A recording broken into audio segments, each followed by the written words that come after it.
Hi, I'm going to show you a technique you can use to factor this trinomial, 4x squared plus 7x plus 3.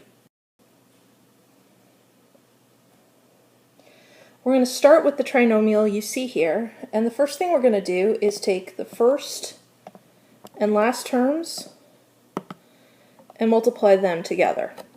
4x squared times 3 is going to give us 12x squared.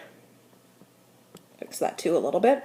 Now what we want to do is break this up into two like terms that will multiply together to give us 12x squared, but will add up to 7x. Since they need to be like terms and they need to add up to 7x, both of them are going to have an x. So at this point we're looking for two numbers that multiply to 12 and add up to 7. And the two we can use are the two we just happened to multiply together, 3 and 4, which gives us 3x and 4x. Since both of these are positive, I'm going to go ahead and put the little plus signs in. And now we're going to take these two terms that we just created. They multiply together to give us 12x squared and add up to 7x, and use them to replace the 7x in the original trinomial. So instead of 4x squared plus 7x plus 3, we're going to have 4x squared plus 3x plus 4x plus 3. This gives us 4 terms, not 3, and we're going to use that to actually do the factoring. So let me pan up here so we have a little bit more room. You'll notice with all 4 terms, there isn't a greatest common factor for all of them, but if we look at just, let me get my pen back here. If we look at just these two together, and then just these two together, we can find greatest common factors.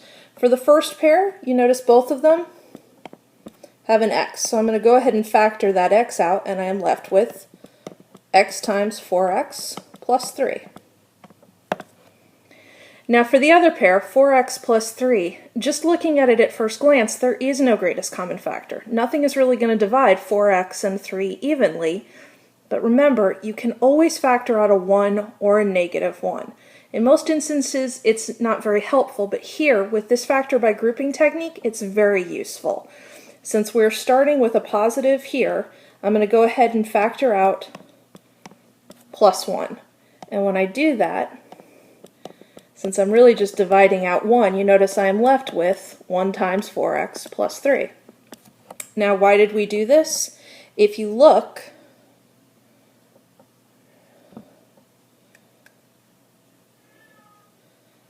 this binomial, 4x plus 3, is in both of these terms, which means we can go ahead and factor it out. So if we take this 4x plus 3 and factor it out of both, we have 4x plus 3 times, well, what's left? We have x plus 1. So my second factor is x plus 1. And this is going to give you the factored form for the original trinomial that we have. This is an example of factoring by grouping. If you want to check to see that it's right, you just need to go ahead and FOIL this out, and you will see once you simplify the terms, you get back to the original problem. Thanks.